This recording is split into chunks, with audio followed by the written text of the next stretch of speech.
Well, I started the PPFing of the GTR. As you can see, this thing is stuck on very well, and even with a heat gun, it still leaves all the residue behind. You see all the glue that's left on the car, so luckily I've got some very good glue remover, which is going to do the job of getting rid of all that.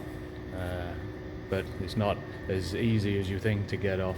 Even with a heat gun, it's still quite difficult to pull off. So he's done his job, but it's time for it to go.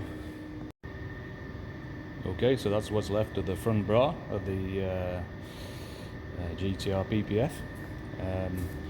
When you're taking off the wrap of any description, it's always good to pull the wrap off towards the edges and out towards the edges.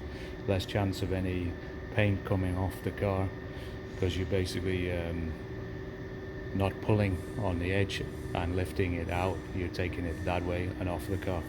So thankfully nothing has come off there. Now I have to deal with the adhesive, and I use this stuff, rapid remover, fantastic. Just spray on for like 60 seconds and it comes off nicely. So just do that and then wait, be patient, don't try and get it off straight away, and then it will be good. So as you can see, the adhesive does its job. It's taken it off. I started at 9 o'clock and it's now 9:20, so that includes removing the wrap and the glue. As you can see, this is what you end up with. Nice little bit of ectoplasm, but it comes off fairly easy. You just use a microfiber cloth and just gather it all up in one bunch and take it off. Okay, so I'll just finish that off now and then move on to the bumper, which is going to take longer, obviously, with being all different shapes. So yep, on with the next bit. Okay, so that's all the adhesive removed now, and as you can see, the clear bra or PPF film has really done its job. There's not one dent, scratch, stone, rock, chip, whatever you want to call it, on the paintwork. It's all perfect, so well worth the money, because these cars, they pick up gravel rash very quickly with the speed they go, so they're a bit of a magnet for it. And as you can see, nothing, absolutely nothing. So if you want to see the next installment, I'm going to remove parts of the vehicle. I'm going to carry on with the PPF, but if you want to carry on watching the removal of the parts, then subscribe to the channel and you'll be able to keep up with me. Okay, so 1 hour of removing the PPF, and this is the result. So there wasn't too much adhesive on the front bumper. It wasn't too bad to get off. Don't know why the hood attracts more adhesive, no idea. But anyway, that's off now, and that's all the junk produced.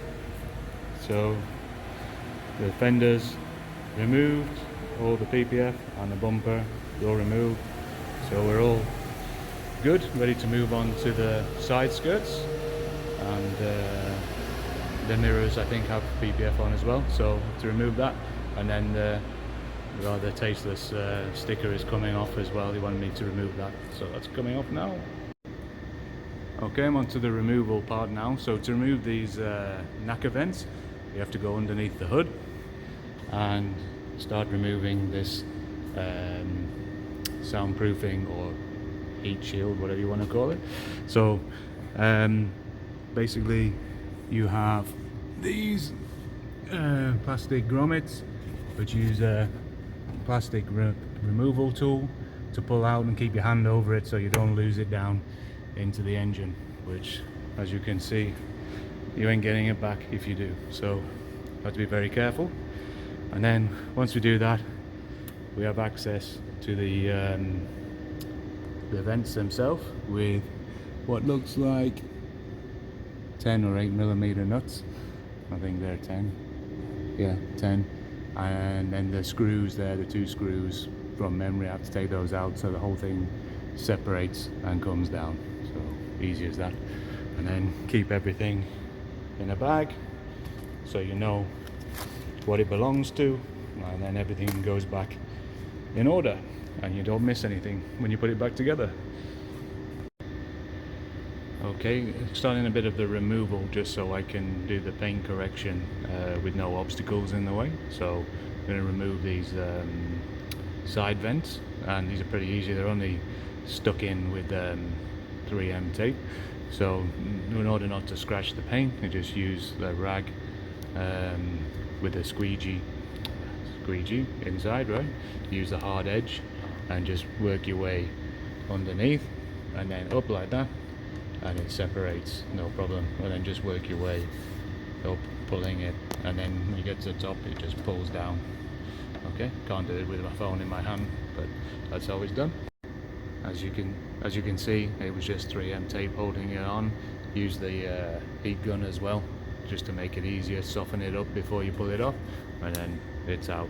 And as I say, there's just 3M on the back holding it in place. Nothing fantastically difficult about removing it.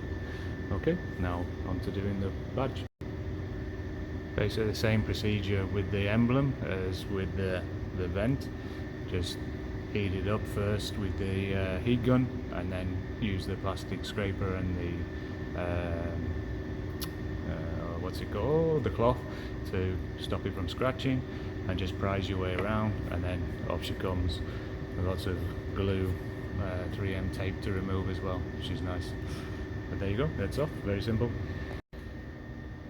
Okay, trying to do something in some kind of order, so I've just prepped all the paint here on the rear spoiler before I remove it. As you can see, it's looking nice and shiny. Basically compounded it, so all the any contaminants in there are now gone, and it's all ready for removal and wrap, obviously. I've removed the rear badge, Nissan badge, and the GTR badge, and the customer wants the GTR badge put in the middle instead of the Nissan one, so that's cool. And then I've removed with the heat gun the black patches that quite commonly they have on the GTRs. People put them on there for the exhaust. Look at those exhausts, man, they're just ridiculous. Afterburner exhaust, huge, right? Yeah, so remove those, and everything else really. Yeah, the number plate as well.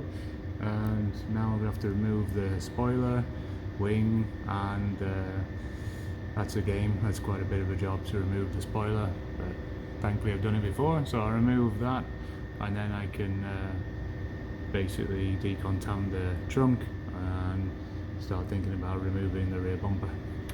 Okay, there we go. So to remove the rear spoiler, wing, I need to remove the end cap here, which means taking off these little stickers with a little bit of heat first, make it easier. And then I'm just gonna put the sticker here, put the sticker here, and so I keep them with a piece. And then underneath there's some screws, so I'll just remove the screws, take the panel off, and then as you can see there's these two nuts here. Those are 10mm, so I'll take those off as well. And I think I need access to the boot trim here, so I'll have to remove that as well, if I remember rightly. And yeah, then the fun begins, because it's quite difficult to separate the legs here from inside the trunk. They've got plastic grommets and they're in there hard, and it feels like you're going to break the wing or the trunk, but no, you just have to just grit your teeth and do it. Alright, come back when I finish. Like I said, we removed these and put them to one side, and you can see it's a normal Phillips screwdriver, so I'm going to remove them now. Put everything in a bag so we don't lose it, and that's good. And then move on to the other side in a second, and then finish off those two nuts. When you release the panel, you're faced with 3 more nuts here, here, and here. So those are 10mm nuts, and you got the same on the other side. So remove those, and then the actual main body of the spoiler should separate from the legs. And if I remember rightly, there is an aerial or something that needs to be disconnected literally in between the two pieces, which can be a bit fiddly. Okay, so that's the next bit. So the spoiler doesn't come off yet without removing this cover, so I can gain access to the aerial point here. I can't remember if there's a screw going underneath it or not. I vaguely remember it slides forward or backwards, but I want to make sure first before start trying to pull things off that doesn't work. So I'm going to remove these fasteners all the way around the carpet and remove that, and hopefully I've got access behind to see what's going on. Okay. So now I remember what you have to do with this is just basically 3M down with tape, but there's a grommet inside, so you need to put some heat on this first and then lift it up with a pry tool. Obviously that's why I put tape around here so I don't scratch the paint, and hopefully it gives up pretty easy without too much of a fight. After a little gentle persuasion and a plastic scraper tool, which I use, hold on. I use this, so there's no way I'm going to cut the paint. Much better than using a knife and taking the risk. So I use this to basically be a kind of sharp edge to release the glue, and off it came. As you can see, there's lots of three-sided, double-sided tape in there. Now the only way to release the wing now is inside here. You'll feel there's a connector, so I need to pare back this insulation and just release the connector, and then the top half of the wing is free. As you can see, I put some rags underneath to protect the spoiler. As I've turned it upside down, there is some under there as well, so it's all protected. There's the connector disconnected, just the normal electrical type. Just push the tang in and it releases. A bit hard to see because it's covered in the insulation, but the bottom half is where the tang is. So the bit that's connected into the leg is what you're trying to feel for to separate, and then just pull. And there she is. There's the top of the wing removed. I'll put it somewhere safe. This is the bit that Nissan definitely did not want you to take off. So as you can see, I put tape all the way around not to damage the paint, but you're going to need something like this to try and get the 3M released underneath.